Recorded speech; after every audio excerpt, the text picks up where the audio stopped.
Hello, I'm Brigantia Blackbird of the Blackbird Grimoire. Welcome to Wicca 303. Today's lesson is about flying the coop because it is vacation time. Once we get past June and then we're into July and August, that's when people really start thinking it's time to go. So whether you are off to faraway climes or you're doing a staycation this year, a change of pace in the summer is just absolutely psychologically necessary. And the main thing to do is that no matter what you're doing, where you're going, or if you're staying put, that your vacation or your staycation does not resemble the routine of your daily life. The whole thing is to have a change.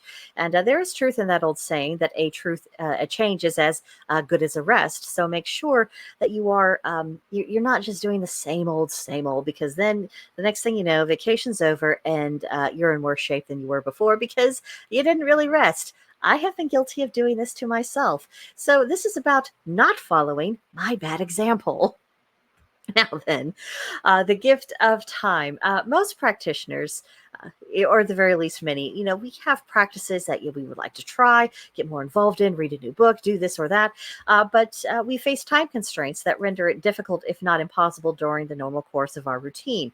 So using our vacation time as an opportunity to do witchy activities that we don't ordinarily get a chance to do is just a brilliant idea. And the only thing you really have to decide is, what do you want to do? I'm sure you have a list, at least a mental one, of things that you've been wanting to get around to, but just, normal life, work, kids, spouse, household, gardening. There's 1,001 things that have probably squeezed out a lot of your spare time. But if you are off work, if you are on vacation, that is a moment to seize and get to do something fun for you. That's also very, don't let that opportunity pass you by. And then sacred spaces. Maybe you are lucky enough that you're actually getting to visit someplace like Stonehenge or Serpent Mound or the pyramids or any other famous pagan site. And if that's you, freaking awesome. Please take pictures, share with the rest of the class. We want to hear about your experiences and how it felt and what you did and all the good, wonderful, lovely stuff. But if you're closer to home, because let's face it, many of us will be, a trip, halfway around the world is probably outside of the budget of pretty much most of us who watch this channel. I know it's certainly out of my budget, more is the pity. But we shouldn't despair. We shouldn't feel like, we're being completely left out. Local parks, nature areas, these are excellent locations to form divine connections. And because we really know very little about the historical past of this continent, more is getting discovered every day. We are finding circles and even pyramid mounds or earthworks that are they're aligned with the solstices and the equinoxes. Where have we heard that before? I wonder how this came to be practically a universal practice throughout the entire world. I wonder if that might be significant. But the point is that we don't know, and sometimes we might come across a spot, if we're hiking, if we're out on a lake or wherever else, that just feels a little bit different. And because we don't know if anything took place to there, we don't know if there's a particular reason for that hotspot, or maybe you've crossed into a ley line or a nexus or any variety of things. So if you happen to feel a little extra surge of energy, or you're kind of taken out of your surroundings and you just feel this is different, make the most of that spot. Spend some time there if you possibly can. If you have your journal handy to you, write down how it feels. Maybe try some divination, or just try meditating and calling out to whatever might be there and just seeing what it is like. And then, of course, share these experiences. If you know other pagans or other witches in your area, tell them about that spot. Say, you might visit that if you get a chance. Let me know if you sense anything out of the ordinary, because if you have more people who come to that spot and they're like, oh yeah, there's a something, then that tells you, one, you're not crazy. You weren't imagining it. Two, that it could be something that is actually infused into the land and not just an energy that was passing through at the moment. And three, it might, especially if it's in a public place, possibly serve as a gathering point. So this is a good opportunity to do a little bit of reconnaissance.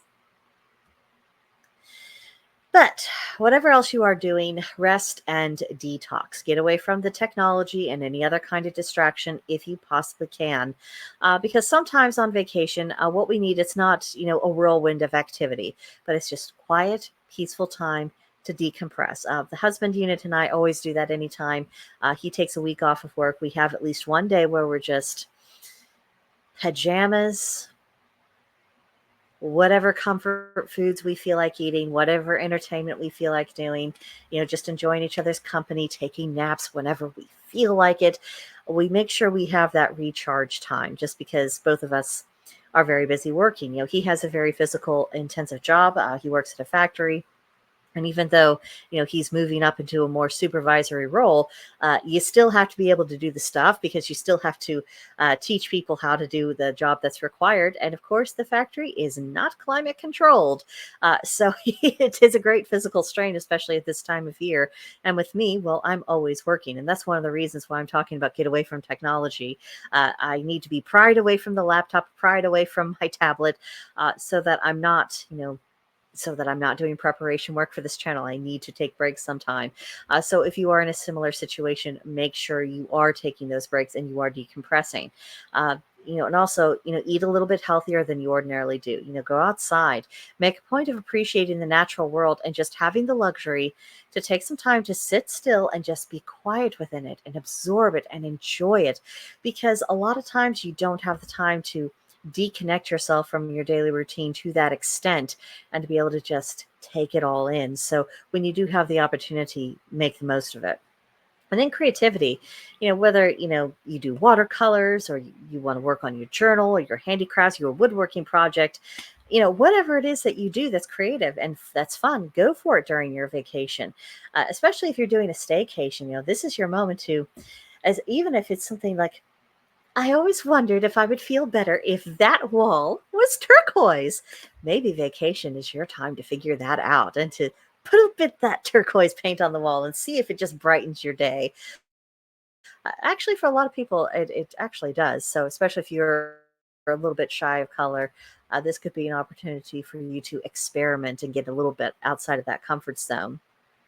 And the thing is, with any of these kinds of projects, when you don't have this immediate time limit to deal with, like, yeah, I got to get all of this wrapped up, or I only have so much to work on it in the evening, and I got to make sure I get to bed because I got to get to work, and this and all this and that. When that isn't the thought process, you can just relax. You can let yourself go at a more natural and sustainable pace, and you, in the course of that, you can be reminded of how much joy these projects actually do bring you.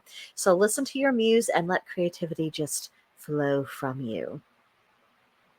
And then holy days. If your vacation happens to coincide with a pagan holiday, we've got one coming up soon, Lunasa, or if it's coinciding with, a new moon ritual, whether it's new moon or full moon or whatever else, take the opportunity to have a more involved ritual than what you ordinarily do. Maybe you do more preparation work, maybe you have more elaborate offerings, but whatever it is, just put a little extra juice into it because you have the time and the freedom to do so. Or you might decide that you're going to take a day or at least a portion of a day to uh, give special honor to a deity that you've been working with at this time, or one that you're particularly close with, that you just want to just because, no particular reason, just showing some appreciation. That can go a long way towards really building and maintaining those relationships. And you might even use your vacation as a whole as a time to do a big spiritual reset of your schedule, how you organize your practice, anything else. Just make sure it's refreshing for you, and unburden yourself. The world, with all of its troubles, are still going to be there after your vacation. You can afford to ignore them for a week or two. You do not have to carry the weight of all of that, of what's going on in the world, on your shoulders during your vacation. Someone else can do that while you're off.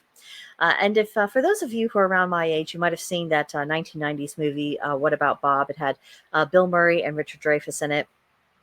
One of the lines from the movie was, take a vacation from your problems. And that is really the material idea of unburdening yourself. You're giving yourself permission to be free. You are taking a break from your difficulties. You're saying, I'm not going to focus on these things that make me feel anxious or insecure or that bother me in any way. I'm taking a vacation from my problems. They can go away for a period of time, and I'm going to relax and I'm going to enjoy myself. So, your homework, which is a strange thing to end a video that's essentially about witchy vacations, but your homework for July 19th through July 25th, first journal, and it's, what do you need a vacation from, especially if you haven't taken your vacation yet this year. Kind of thinking about what it is that you're really needing to get a break from. If you know that ahead of time, that might help you plan or unplan certain activities. Then number two, create a mood board of the kind of witchy vacation that you would just dream of taking, and just see what all of that is. And then, maybe you can find ways to make that happen, or at least pieces of it happen.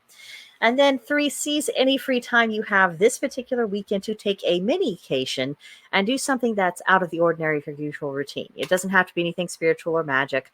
It doesn't have to be anything in particular at all, but just do something that you don't ordinarily do. Just break up that routine, do something a little bit different, and make note of just how much that does refresh your energy.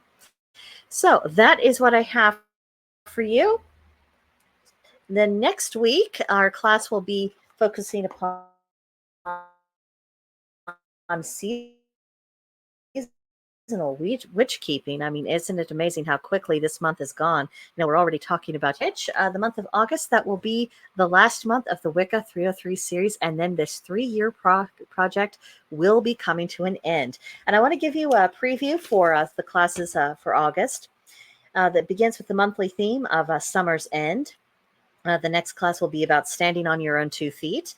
Then the modern witch's role. The week after that, we'll do a seasonal witch keeping. And then the very final, at the end of August, we have congratulations, you've reached the beginning. So that is what your final classes in this series will be like. And not to worry, I have recently been gifted an idea for another series that I'll be doing probably on Fridays to replace this one, that I'll be calling a Blackbird Diary. So stay tuned to hear more about that. And I will be doing a huge shout out to the person who gave me that idea to get, I don't know, a little bit more in depth. So I'll be telling you a little bit more of that in a few weeks' time. But that does it for this week. See you next week. Comments, questions, concerns, complaints, leave them for me in the comments section below. And I'll see you guys next time. Bye.